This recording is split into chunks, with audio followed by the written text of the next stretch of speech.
developing intelligence. There's some some GB guys. There's stuff going on there, but it's all very gray-ish. Yeah. So we're doing CTU, counterterrorism unit training. It's a mix of science and art. Oh my God. It's a mix of science and art, and you really start to understand, bullet trajectory, but also wind, man. Like how powerful wind is on an actual bullet. The trajectory, Crazy. Dude, you'll be shooting at a mover, moving left to right, and the wind will be such where you actually have to shoot behind the direction of the movement. It's odd to think about, right? You're thinking shoot in front of where the target's moving. No, you got to shoot in the back of it, right? Because of how the wind is. And then watching the bullet trace. Yeah. Lead in from behind. Crazy. It's very odd, but once it starts, sinking in, it's pretty cool. Yeah. So you finished that. How long was that again? Sniper school? That's 2 months. Okay, a little 2 bit months. Over 2 months. So again, like kind of the 8-week thing. So you come back to Coronado after that. You're with Team 7. Like you've already done an op with them in Mexico. Little mini one. But like, I guess usually you can't say like how many guys were on the team or everything. But like, how was the integration with the guys who have been there, done that on Team 7, or were you, you're still a new guy, bro. You're still a new guy. You're still cleaning up, but you keep your mouth shut and you work. It's not that big a deal. I was locked on to, man. I was there. I was getting there 4 a.m. and working out. I was so fucking happy. Laying my clothes out before. I could not have been more just happy to be there, dude. Like I knew I was right in my purpose, and that felt good. So we were starting into the workup, but you're still a new guy. There's still those moments, and there's guys with 4 combat deployments and gone through a lot, and you haven't done shit yet. And that's the truth.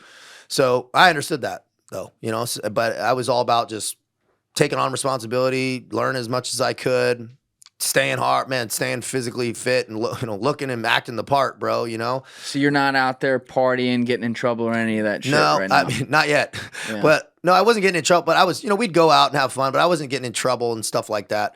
I was still, pushing the pace a little bit, but not really. During trainings and stuff, I was not like out fucking around, and sure. I was pretty locked on. I had one little thing. I got picked up drunk in public in like Newport on like New Year's on Christmas Eve day, and they were like, it wasn't like me being the cops was like, hey man, I'm leaving the bar. He's like, hey, but come up here. So that was scary because I'm like, oh fuck, you can't get alcohol related incidents, but it wasn't a crime, and they didn't. I called my leadership, and they're like, dude, fucking whatever.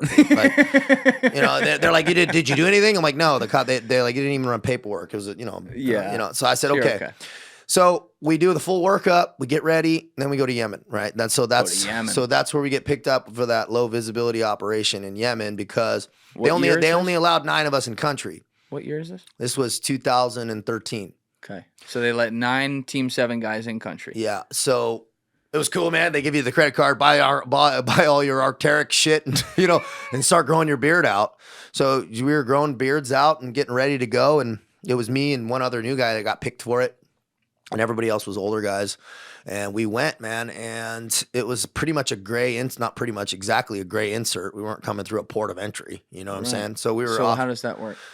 We were just pretty much riding ATVs off the back of landing a C-130 and. A C-17, excuse me, and on a old Russian deserted air base and fucking riding ATVs off the back for the most part. No passports, just rolling in. Not stamped, yeah, just rolling in, a gray insert, technically. And we were but it was, it's not a combat deployment, right? Because it's Yemen. It's not really that yet. It's just, what's going on at this time with the Houthis and everything? So the whole mission set at the time was to train the counterterrorism unit for a couple ops, potential interdiction of courier ops for, but it's AQAP, Al-Qaeda Arabian Peninsula is the issue there. So it's developing intelligence. There's some, some GB guys, there's stuff going on there, but it's all very gray-ish. Yeah. So we're doing CTU, counterterrorism unit training. And also, kind of building up this small outpost base, which ended up getting taken over by the Houthis 2 years later. Oh, shit. So, yeah, so, I mean, putting a lot of money into this place, building out, a helicopter landing zone for Ospreys and building this thing out with our hands, man. Like, there ain't nobody out there doing it. We're putting up HESCO walls and stringing razor wire by hand, bro, living in tents, doing this shit for, the team before us had been there 7 months. We were there second. which was we were there another 7. Are you deniable? Like, is this a little bit of, from a Navy SEAL perspective? Is this like, you're there, but you guys aren't really there. If you get caught, you're on your own. No, it's not that bad, but it's like, well, at least they didn't tell me that, but it's, but your closest air support's 6-7 hours away. Oh, that's not right. Promising. So we had, so there's things like that. Not to mention, there's just, you're showering outdoors. There's death walker scorpions and other shit like that. That if you get fucked up, you're kind of hanging your nuts out there. Looking back, you're a little bit hanging your nuts out there for a multitude of reasons.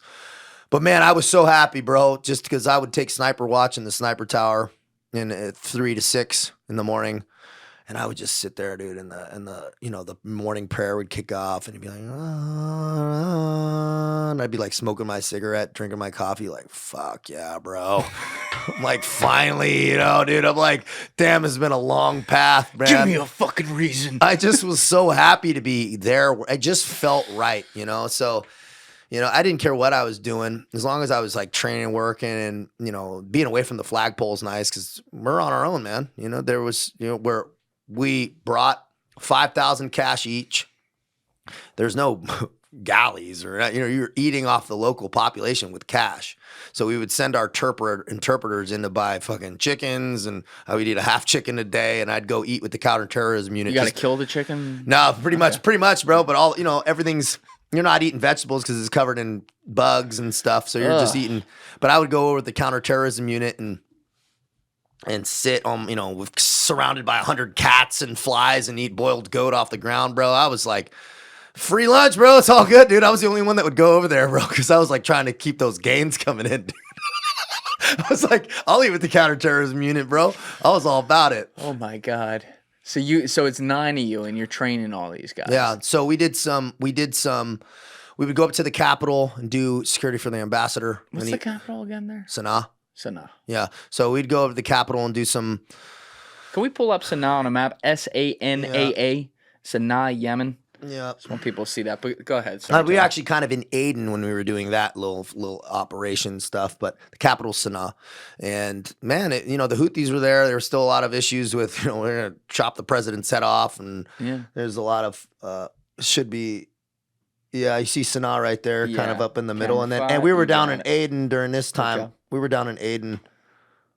Okay. Where is Aden? See, down at the bottom by the port.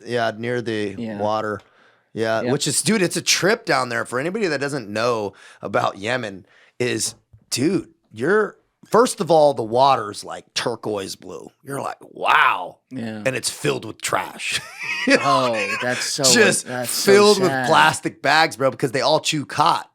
People that don't know about that area of the world, it's like that root. It's like an amphetamine. It's a slight amphetamine, and they put it in their cheek, and it's prolific, bro. Even all the men have their cheeks expanded permanently because of how much they chew. They'll spend these guys make like $15 a month, and they'll spend $5 on, 5 to 10 on cot, dude. And that's what those plastic bags are. And they come in different colored bags for the quality, and it's everywhere. Everybody chews it every fucking day. We've all tried it. It's not that strong. It's a little bit, but they just love it so much. And so that's all the trash bags you see there. But also the ruins, man. Right? Because the English were there for years, bro. The French, dude, they're the ruins up in the amount of war that's been going on there for years. And it's like, you see the old, Ottoman stuff or whatever sent out there, dude. It's crazy how much history is there. So it's powerful, bro, that whole area. How much did you guys get, before you went there, read in on, I would imagine a lot, but read in on the intelligence of what's happening on the ground and what maybe the outside of what you're actually doing, training these guys, what the long-term objectives vis-a-vis you have the United States we got strategic briefs, right? We'd have some strategic briefs from the intel departments, and then we were working with CIA guys there also. So they're there with you. Yeah, they'd come in the camp with us, and we'd be doing nice little bags of cash and everything. We were ripping dudes' phones and shit, dude. Yeah, they're coming in and talking to those guys is pretty interesting. Some of their stories, what they're doing in the capitals and some of those, drinking and this and that, and they have parties on the stills, and people come in with their little thing and then take it off, and they're fucking, in their designer clothes. It's an interesting world. Thank you for watching the video, guys. If you haven't already subscribed, please smash that subscribe button and check out this clip's full podcast episode by clicking here or in the description below.